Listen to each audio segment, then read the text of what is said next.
Okay, we were discussing yesterday the next thing we did after we set up the monuments in the Yarden, and that is we did a bris milah. This is in Perek Hey of Yoshua. If you're following inside, that's where we're up to, Perek Hey. And it mentions, Ki mulim hayu kolaham hayatzim.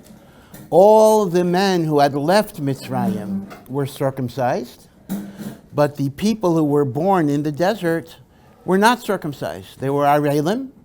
There was no bris that was performed in the midbar.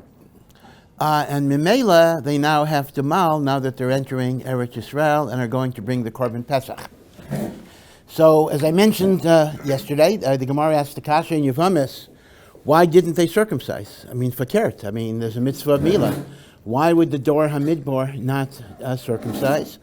So the Gemara explains that from the Chet HaMeraglim onwards, so it wasn't from Yetzias Mitzrayim, but from the Chet HaMeraglim onwards, one of the signs of Hashem's dissatisfaction with us is we did not have the healing north wind, a wind from the north that has medicinal properties, and therefore it would have been a sakana to circumcise a child if they would then have to travel right away. And since the Jews never knew if they would be traveling, even though they may stay in a place for years, but they didn't know, any minute they could be traveling, there was a constant union of sakana. Now, l'chara, we have to say, I keep on saying sakana for the child. I mean, apparently it's not just a sakana for the child, it must be a sakana for the adult as well, because these people who were uncircumcised, they eventually grew to be adults, and they still didn't mal in the midbar. So, vice we have to assume the sakana would apply to an adult as well as to a baby, right? So this was a sakana. So the thing I want to explore is this. We know the halacha is that a person cannot bring a Korban Pesach if they are an orel. A person who does not have a bris cannot bring a Korban Pesach. But more than that, not only is there a halacha that an orel cannot bring a Korban Pesach, but even if you have children who are uncircumcised, you cannot bring a Korban Pesach. Now the Gemara explains if the children are less than 8 days old, they're not yet called arelim. So obviously, if I have a 7-day-old child, I can bring the Korban Pesach. But assuming the child has already reached 8 days, this is called milas banav, and hu adin avadav. May the milah of my children, or the milah of my evet kanaini, is not only ma'akev them from eating the Korban Pesach and even bringing the Korban Pesach, it's ma'akev me from bringing the Korban Pesach. So here is the thing. Did the Jewish people brought a Korban Pesach in Mitzrayim, that's for sure. That was the first Korban Pesach. And of course, the Torah says everybody circumcised.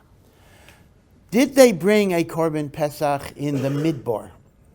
Well, they brought one in Parshas Baloscha, the very first, 1 year after Yetzias Mitzrayim, they brought a Korban Pesach in the Midbar, and you'll recall that is where Pesach Sheni was introduced. That Korban Pesach, there were people who were Tameh, and they said, why should we be deprived from bringing the Korban Pesach? And Moshe didn't know, and he asked Hashem, and Hashem said they could bring it a month later. Right? So Parshas Baloscha is both the description of the Korban Pesach in the Midbar, and it also introduces the halacha of Pesach Sheni. Rashi has a comment that Bignus Yisrael HaKosav Medaber. The Torah is alluding to something that is very shameful on the part of the Jewish people, because in the 40 years of the desert, this was the only Korban Pesach that they brought. Now, again, I'll discuss why in a moment. Meaning to say, they brought a Korban Pesach in Mitzrayim. They brought a Korban Pesach the first year. They were in the Midbar. The next Korban Pesach they're going to bring is the Korban Pesach of Yoshua ben Nun. There was no other Korban Pesach in all the years of the Midbar.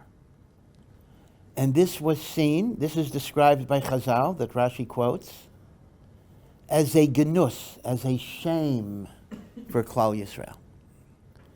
Now the Meforshim are omed on, well, why didn't they bring a Korban Pesach all the other years? Presumably, if they were simply sinners, Moshe would have made them do it. I mean, what are you going to say? They were Rishayim that they decided not to bring the Korban Pesach? So the answer that all the Meforshim give is that in reality, the mitzvah of Korban Pesach depends on coming to Eretz Yisrael, because in Parshas Bo it says, when you come to the land, you'll bring a Korban Pesach. And the Pesach in Mitzrayim and the Pesach in the Midbar was a one-time Horas Sha'ah. So instead of asking the question, why didn't they bring the Pesach the rest of the 40 years, the question really is, why did they bring the Pesach that one time? And the answer is, that was a Gezeres HaKosov. The Korban Pesach is called a mitzvah Toluya Ba'aretz. So the Meforshim then ask, so if indeed they were exempt from bringing the Korban Pesach, why is it described as genus, as a shame? It says, B'genus, this is a shame for Bnei Yisrael that they only brought one Korban Pesach in 40 years. Why is it a shame? They're putter. They wouldn't be allowed to bring a Korban Pesach. Why is it called genus? Yeah. It's mitzvah Ba'aretz. Why did they do it in the first year then? That was a one-time Gezeres HaKosov. In other words, that's what he says, a one-time Gezeres HaKosov. So the Maral is masber, the genus is that they wandered in the desert for 40 years. Meaning to say, Ein Achinami, once they're in the desert, they're exempt from Korban Pesach. But they shouldn't have been in the desert that long. They should have gone to Eretz Yisrael right away, and then they would have brought the Korban Pesach. So the Maral says, when it says it was a genus, the Lashon I don't think fits 100% well. When it says it was a shame for Yisrael that they only brought one Korban Pesach in 40 years, it's not the shame that they didn't bring the Korban Pesach, but the shame for the reason they didn't bring the Korban Pesach for 40 years. And that is because of the Chet HaMeraglim and the like. Okay. All of this is well known. This is based on Rashi and based on the Meforshim on Rashi. Rebbe Eliyahu Mizrahi, called the Ra'am, Reish Aleph Mem, is considered to be the greatest of the Meforshim.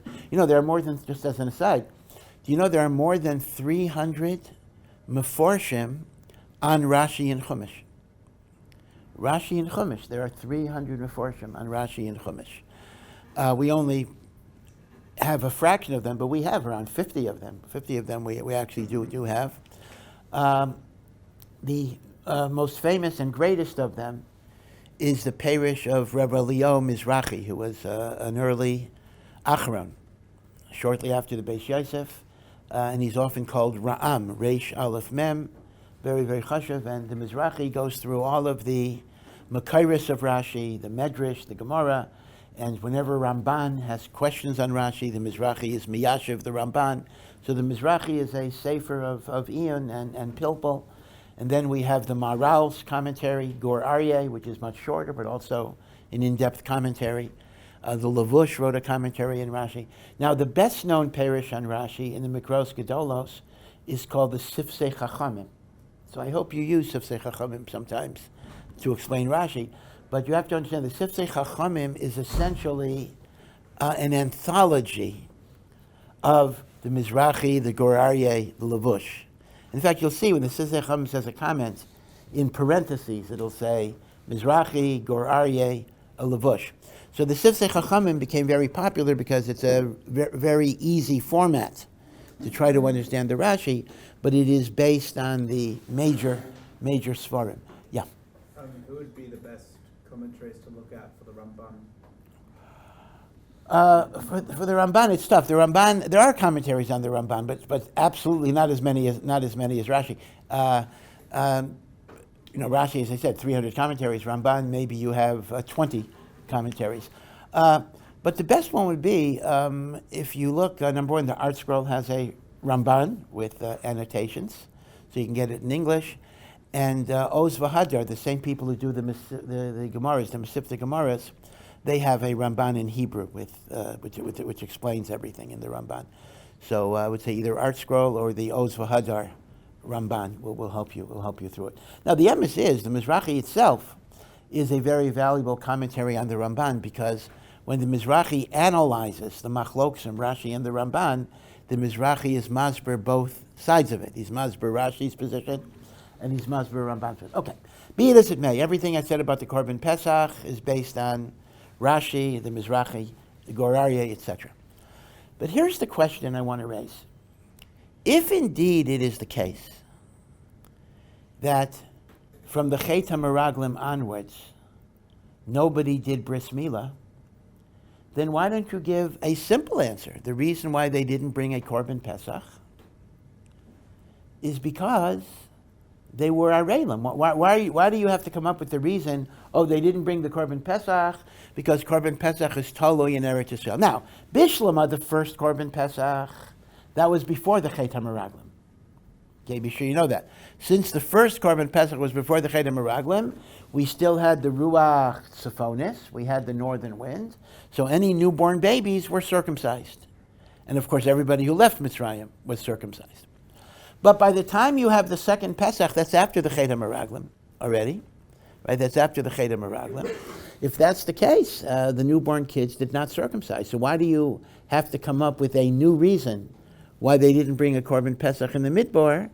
Typically, let it be sufficient, because of the din of Arelos. So here are a few points to make. Point number one, if somebody is an RL because it's a sakana for them to do a bris milah, are they prohibited from bringing the Korban Pesach? Meaning when we say an RL cannot bring or eat a Korban Pesach, is that only if he's able to do a milah? Or would it even apply if it is a sakana for him to do a milah? So in reality, this is a machlekes Rashi and Taisus. Shitas Rashi is, if you are an RL, we don't care what the reason is, even if halachically it is forbidden for you to circumcise, because of hemophilia, because of sakana. The mitzias of an RL, once it's 8 days, is ma'akev in achilas Pesach. So according to Rashi, sakana is not a relevant factor here. Yeah, sakana is a relevant factor if you get a bris or don't get a bris. Yeah, for sure. But sakana is not relevant on giving you a heter to eat a Korban Pesach. Even an RL, because of sakana, cannot eat the Korban Pesach, cannot bring a Korban Pesach. That is Shitas Rashi. Rabbeinu Tam, in Maseches Sevachim, is cholek, and Rabbeinu Tam says, whenever the milah is excusable, so to speak, it's excusable because of sakana, it's not going to be ma'akiv him from eating the Korban Pesach. So, like Rabbeinu Tam, it's very simple why the Arelis of the Dor HaMidbar had no impact on their ability to bring a Korban Pesach. Because they didn't do a bris in the Midbar because of sakana. According to Rabbeinu Tam, an RL who doesn't do a bris because of sakana is not mu'ukav in eating the Korban Pesach. So if the only problem would have been Arelis, they could have brought the Korban Pesach. So why didn't they bring the Korban Pesach? So the Rishonim have to explain the new idea that Pesach is taloi on coming to Eretz Yisrael. So like Rabbeinu Tam, everything fits very well. Arelis would not have been a problem in the Midbar, Lagabi Korban Pesach. So the problem has to be that until we enter Eretz Yisrael, we're not chayiv in Korban Pesach. And the first Korban Pesach was Haras Sha'at, was a temporary Gezeres HaKasaf. But that is good according to Rabbeinu Tam. But according to Rashi, who says that even if you don't circumcise because of sakana, you can't eat a Korban Pesach. So why wouldn't that be the reason not to bring a Korban Pesach? So let's think about this a little bit. Lamaisa, until the 40th year of the desert, there were people who left Mitzrayim who were still alive. Right? I mean, the door didn't die until, they died over 40 years, but they weren't gone until the 40th year. So Lamaisa, even though they weren't doing new brisses in the Midbar after the Meraglim, there were plenty of people who were Mahul, and they could have brought a Korban Pesach. What are you going to tell me? Okay, they could have brought a Korban Pesach, but if they had children who were not Gemalt, right? And according to Rashi, even if it's Pesachana, so that would have been Ma'akiv them. So number one, not everybody had boys. So, which means I'm maskim that had you been able to bring a Korban Pesach in the Midbar, many people couldn't have brought it. People who were uncircumcised couldn't have brought it. People who had children who were uncircumcised couldn't have brought it. But some people could have brought it. Okay? So that's the idea, meaning many people wouldn't have been able to. Ein achinami. But some people would have been able to. So why didn't anybody bring it? Answer has to be because it's totally bioretz. Meaning, Arelis wouldn't pater everybody. Arelis would pater the people who are Arelim, and it would pater the people who had children, who had boys who were not circumcised. Moreover, I want to point out that the Rambam says, and I'm not aware of anyone that's chaylek, that the only milah of your child that's ma'akiv you is a child that is a katan. Meaning, once my kid hits bar mitzvah, he's on his own. I no longer have the responsibility to circumcise him. So, as a result, even people that had boys, once the boys hit bar mitzvah, they couldn't bring the Korban Pesach, but I could bring the Korban Pesach. Now, the point I'm just making is, Arelis alone would not have destroyed the possibility of Korban Pesach. It would have cut down the number of people who could have brought it, but it would not have eliminated it.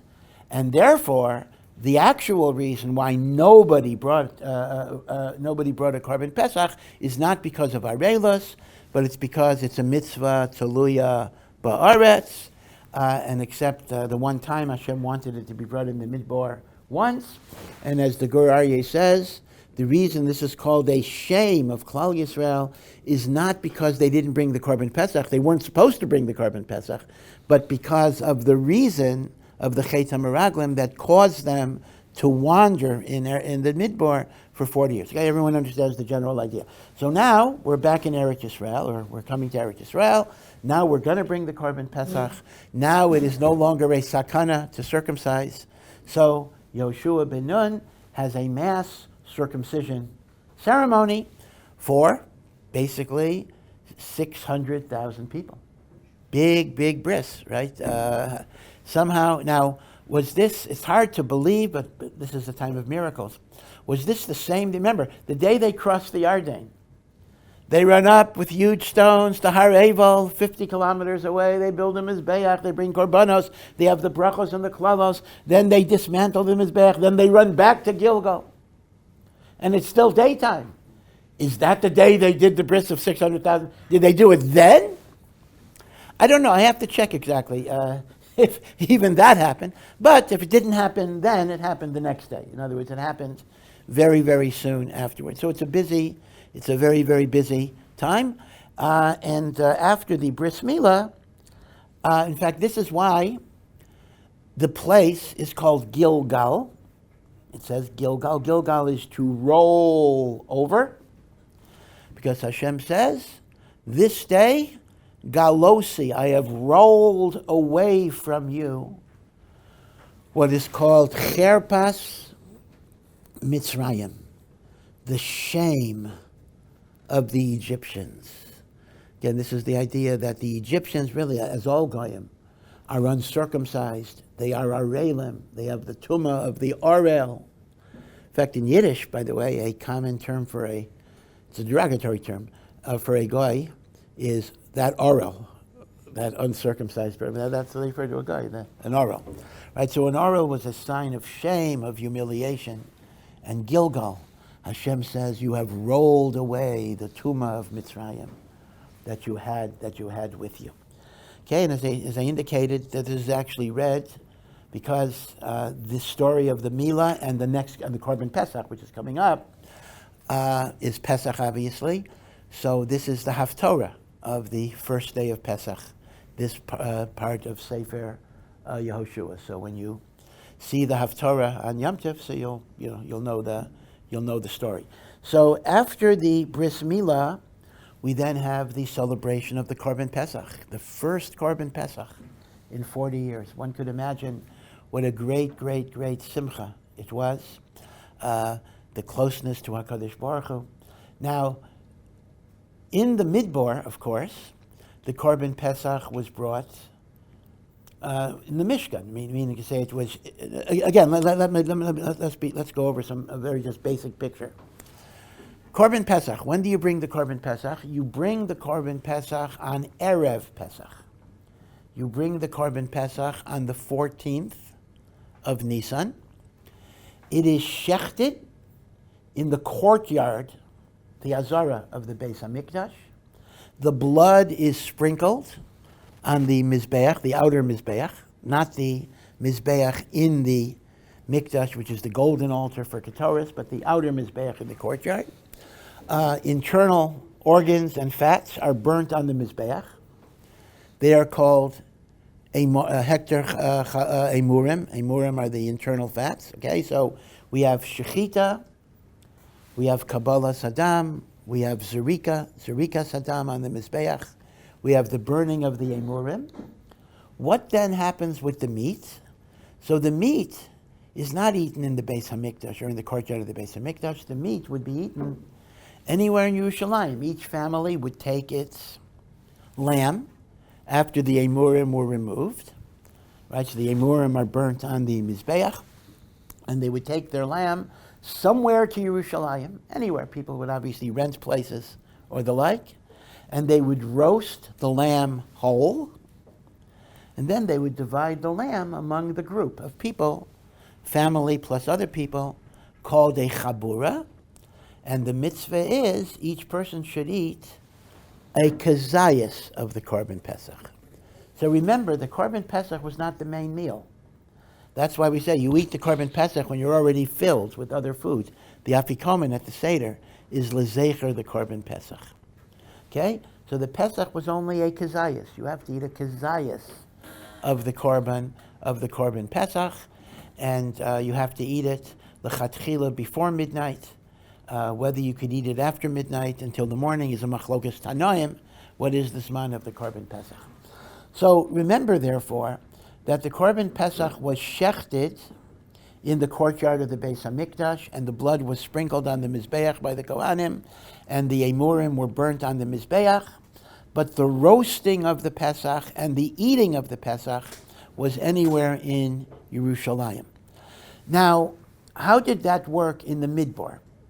Just to see how it worked in the Midbar. In the Midbar, they only brought one Korban Pesach. So obviously they're not in Eretz Yisrael, there's no Yerushalayim. But the way it worked was simply this. The courtyard of the Mishkan also had a Mizbeach. So it was shechted in the courtyard of the Mishkan. The blood was sprinkled. Let me point out, putting the blood on the doorpost only happened in the Pesach in Mitzrayim. That never happened again. Okay, don't confuse that. The ceremony of putting the blood on the doorpost so the Malach HaMabes will not enter your house, that is a unique ritual of Pesach Mitzrayim that did not apply to the Pesach even in the Midbar, and Kal V'chomer, it does not apply to any Korban Pesach brought afterwards. But in the Midbar, the Chatzar HaMishkan, the courtyard of the Mishkan, was where they shechted the Pesach and were zorek the dam and burnt the Emurim. Where did people roast their Korban Pesachs? So here they have free reign, because all of Machane Yisrael had the status of what later became Yerushalayim, and therefore they just took it home. They could roast it anywhere in the Machane was considered to be valid. Now, So I described right now two situations. I described how they brought the Pesach in the Midbar and how they brought the Pesach in Yerushalayim when there was a Beis HaMikdash. What about this Korban Pesach? Now this Korban Pesach, they're in Gilgal. So I should have mentioned, and maybe this is obvious, that they actually still have the Mishkan with them. In Gilgal, the Mishkan of Bezalel was erected. So essentially, everything is exactly the way it was 40 years before, except for the fact that they're in Eretz Yisrael. They set up the Mishkan in Gilgal. In the courtyard of the Mishkan is a big Mizbeach. The Korban Pesach is shechted and the blood is sprinkled and the Emurim are burned. And then people were able, in the Machane Yisrael, they were able to roast their Korban Pesachs and eat them, a kazayas for everybody among the Chabur, okay? And indeed, the Mishkan of Moshe will serve in one way or the other for many, many, many years until the Beis HaMikdash is built, right? There actually is this Mishkan of Moshe that is still around. So the Mishkan did not end its existence when we crossed the Yarden. It continues to be the equivalent of the Beis HaMikdash in Eretz Yisrael itself. By the way, the miracle of the bringing of the Korban Pesach itself is a great miracle because you have a very, very small window of time. The Pesach cannot be brought earlier than Chatzos, the middle of the day, Erev Pesach. And it has to be shechted and the blood sprinkled before night, before sunset. Yeah, you can roast the meat at night and eat it at night. That's when we eat it. But the shechita and the zerika and the haktorah of the emurim have to be done before shkia. And you can do it no later than chatzos. So you have a maximum, an absolute maximum of 6 hours. And the truth is they actually started later than that as well. So how many, I'm sorry, no earlier than chatzos. Yeah, no earlier than chatzos. So you have a tremendously small window. Now, how many Korban Pesachs were actually brought? Now, granted, just because you have 600,000 people, that doesn't mean you have 600,000 Korban Pesachs, right? You can have 200 people on a Korban Pesach. But certainly, later, the populations were even bigger. I mean, in the time of the second Beis HaMikdash, there were several million people who brought Korban Pesachs. And Josephus, the Jewish historian, actually records things like 500,000 Korban Pesachs were brought. Like for a 3 million or 5 million population, let's say they brought 500,000 Korban Pesachs. So can you imagine? 500,000 lambs have to be slaughtered, the blood sprinkled, the emurim burnt, in a span of less than 6 hours. Okay, it was pretty amazing. By the way, Erev Pesach was the Roman nightmare. Of course, as you know, Yashka was crucified around that time. Erev Pesach was the Roman nightmare because the Jews hated the Romans for very good reason. But Erev Pesach is when you had millions of Jews come to Yerushalayim. So the big thing the Romans were afraid of is they were always afraid of riots. So they had like extra Roman police and the like. And that's why Yeshua got crucified. A guy shows up. I mean, imagine this, you have this security nightmare and this guy shows up on a donkey proclaiming that he's king of the Jews or something. So the Romans didn't spend that much time. So get rid of him, So it was like, and the Christians make it as such a unique ceremony. I mean, there probably were 20 people making those claims and the like, and all of them, the Romans would dismiss immediately because they were just afraid that there would be an explosion. So Erev Pesach was a very, very big security nightmare for the Romans because that was the day in which so many millions of people came. You see, for the other Shalosh Regalim, it wasn't always the case. Let me explain why. It's true that for Shavuos and Sukkot also, there's a chiyuv to come, but that could be spread over 7 days. Even Shavuos, you had 7 days. So not everybody came the same day. A lot of people could come Chol HaMoed, Sukkot. On Sukkot, I could be Makayim, my mitzvah to come to Yerushalayim. I come on Chol HaMoed. So for all the other Yomim Tovim, including Shavuos, even though Shavuos is only 1 day, you actually have 7 days to be Ola Regel. So you didn't necessarily have millions of people in 1 day. Pesach, however, was a bit unique because in addition to the mitzvah of being Ola Regel, which Pesach has as well, you have the special mitzvah of Korban Pesach. So Korban Pesach, unless you were Tameh or the like, that did require that you show up on Erev Pesach. Memela, Erev Pesach was probably the most crowded, of course the day after as well, Pesach, the first day of Pesach, was the most crowded day. It was the day of the largest number of Jews who were in Yerushalayim, and as I say, the Romans were pretty worried about that all the time. Was there someone had a hand up? Yeah.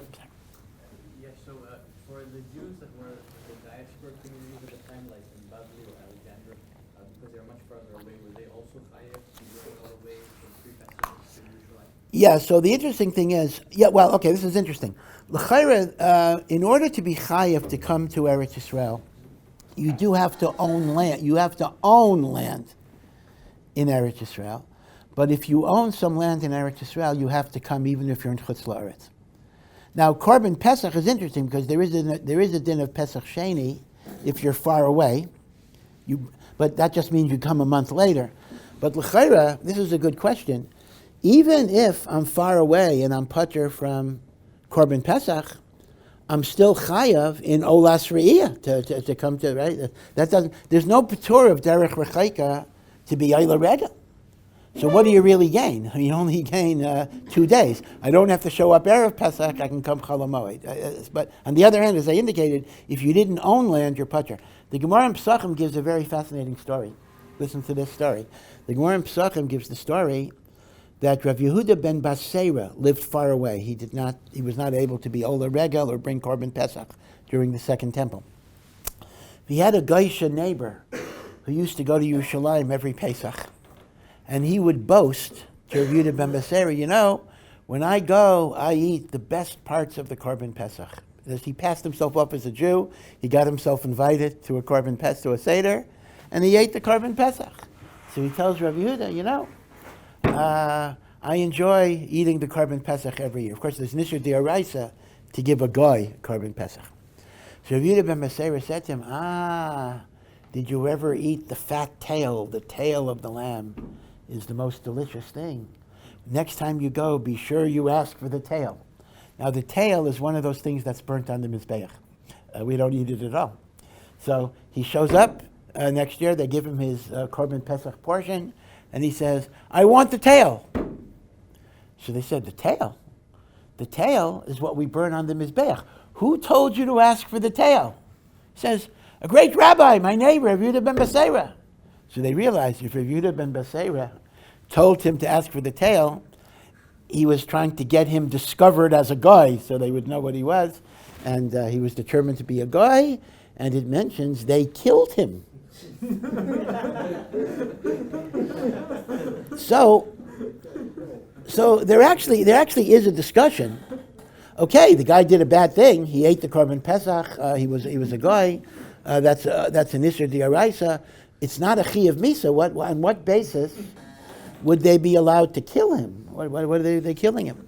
So some Meforshim actually say that since the Torah says that a Korban Pesach is only eaten by Jews, a non-Jew who eats a Korban Pesach is transgressing the Noachide Aveira of theft, and any violation of the Noachide Aveiras is a Chi of Misa, and therefore he's Chi of Misa als Geneva, and the like. But be it as it may, we do have that one instance of Rav Yehuda ben Basera who was not Ayla Regel, presumably Taisa says because he didn't own land in Eretz Yisrael and he was patur from being Ayla Regel. Okay. But in terms of, again, just to repeat, in terms of just because you're far as I understand, if you own land and you just live far away, that's only a patur of Korban Pesach. That's not a patur of Eila Regel. There's no patur of Derech Rechaika per se for Eila Regel, which I have to say kind of doesn't make sense to me because, I mean, the Torah says if you're far away, you can bring the Korban Pesach a month later. But if you have to be Eila Regel, it turns out that you got to show up 2 days later anyway. So you're not really gaining anything with the dispensation of Pesach Sheni if you say you're chayav to be Eila Regel. So that's a kasha to think about. Okay. Now, we bring the Korban Pesach, and then the Torah mentions, I'm sorry, not the Torah, the book of Yoshua mentions a very interesting thing, that the day after Pesach, meaning the first day of Chol HaMoed, 16th of Nisan, they stopped eating man. Remember, I had mentioned the man stopped falling after Moshe Rabbeinu's death, but the man remained in their kalim. They could store up the man, and they were living off the man. They were living off the man through the 15th of Nisan, but starting from the 16th of Nisan, they no longer had man. I guess whatever man was left disintegrated, because they began to eat the grain of the land. So once again, in Sefer Yoshua, there are a lot of allusions to halacha that you need to keep in mind. Here we're dealing with the prohibition of chadash. Chadash is what? Grain that grows in Eretz Yisrael. This does not apply to fruit or vegetables. It only applies to the 5 grains.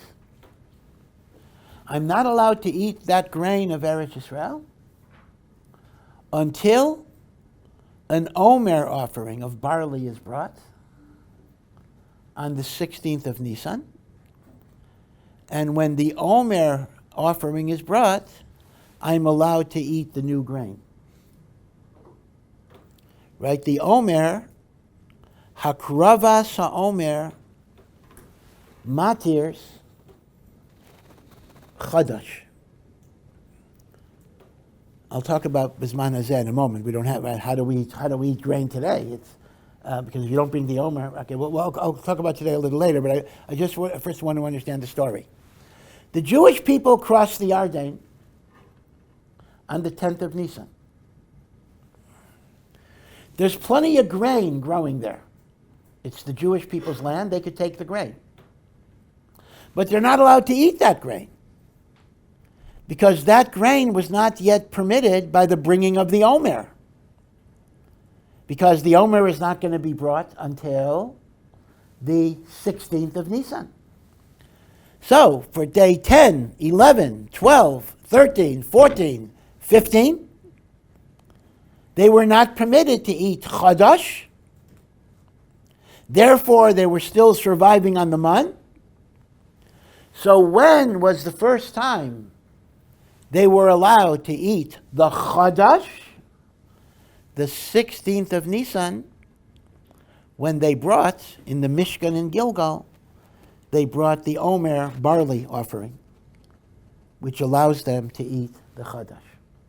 So the 16th of Nisan marks the first day that they are man-less. They don't have man anymore, because they could eat from the chadash. Now, just as an aside, bisman hazeh, we don't have a Beis HaMikdash.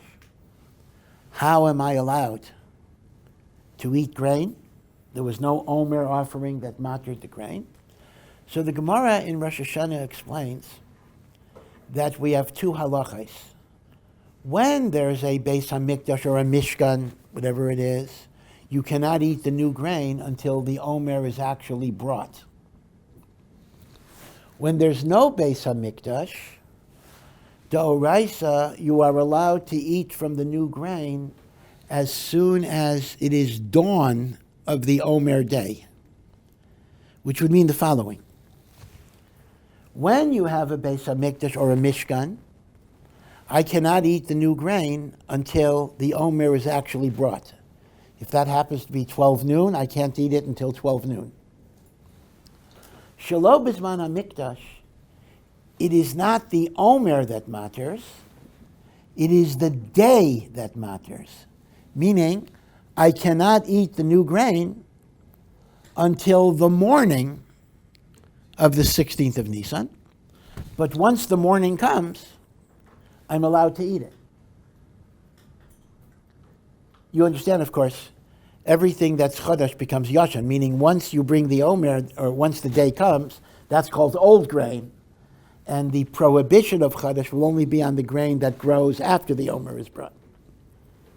Right, and you get what it is. In other words, the Omer matirs, or the day matirs, all grain that's already there. Grain that comes later is not going to be mutter till next Omer. That's why people have to know when grain was harvested and everything else. So, the Pasuk tells us that the Jewish... then I want to add something. I want to add Rav Yochanan ben Zakkai made a takana that you're not allowed to eat chadash until the 17th, meaning he made it one day later, meaning d'oraisa, you could eat it the morning of the 16th. He said you can't eat it till the morning of the 17th. Okay, I'll discuss later why he made it a takana, but that's the halacha. The halacha is that chadash b'zman hazeh is usher until the morning of the 17th of Nisan. And in Chutz La'aretz, that would be the morning of the 18th of Nisan because of calendrical doubt. Okay. Beseder, we'll go back to that. Again, it's a digression, but these types of digressions I think are worthwhile to talk about. They're Nagel LaHalacha. Okay. But be it as it may, the Pasuk is telling me the Jewish people did not eat the new grain until the 16th of Nisan. So now the Talmud Yerushalmi asks a fascinating question. The Torah says when you eat the Korban Pesach, you also have a mitzvah d'oraisa of eating matzah with the Korban Pesach. And when do you eat the Korban Pesach? The night of the 15th of Nisan. So l'chayra, matzah, you can't make matzah from man. Matzah has to be the 5 species of grain. So l'chayra, how could they eat matzah at the Seder? See, Bishlama every other year it's not a problem because they can use the old grain, meaning once you start bringing the omer, they can use the old grain for matzah. But here there is no old grain because there's no grain for which an omer korban was ever brought. So what did they do about matzah the first night of Pesach, if there was an Isser of Chadash? So the Talmud Yerushalmi says, quite amazingly, they didn't fulfill the mitzvah of matzah because there was no permissible matzah they would be able to eat. All matzah would have been chadash. Chadash is not going to be permitted till the 16th of Nisan, which is too late for the Korban Pesach. So then the Talmud Yerushalmi asks the kasha, I guess I'll hold it over for next week, but just to mention the kasha, but wait a second here. Don't we have a rule in halacha that if there's a mitzvah saseh, if there is a positive mitzvah, thou shalt do something, and there's a negative commandment, thou shalt not do something, and the only way, this is important, the only way I could fulfill the positive is by transgressing the negative, then the halacha is the positive overrides the negative. This is a famous klal in Shas. It is called aseh doche lo ta'aseh. the positive overrides the negative. Now, for Shteitzach, it's a davar pashut.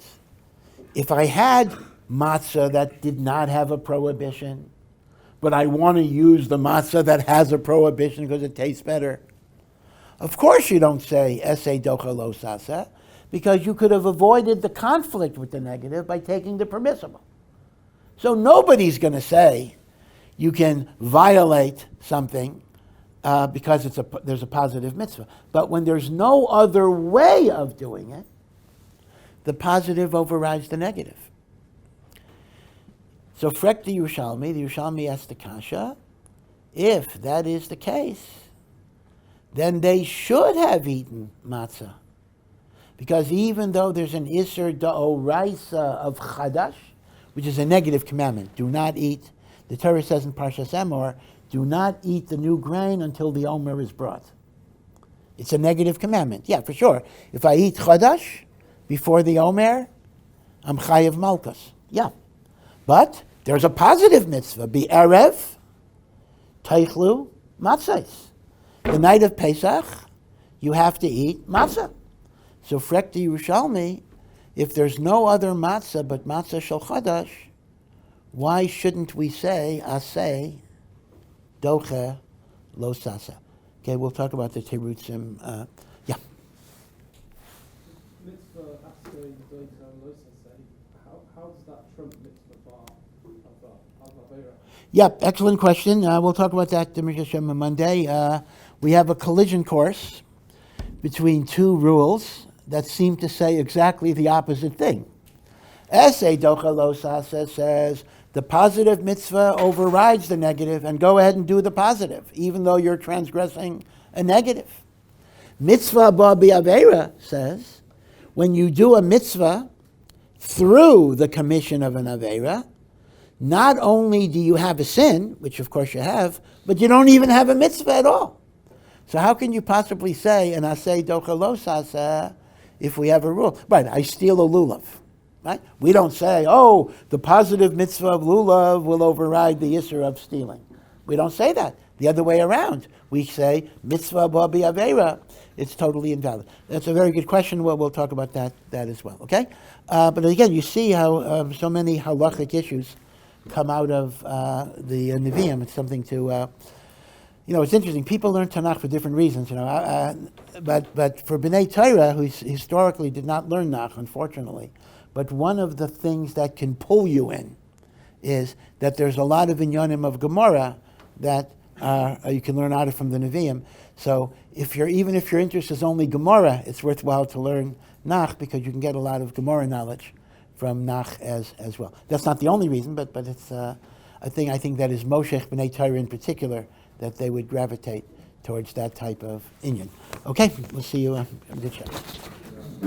Thank you for listening to this omer production. To find out more and to partner in our mission, please visit ohr.edu.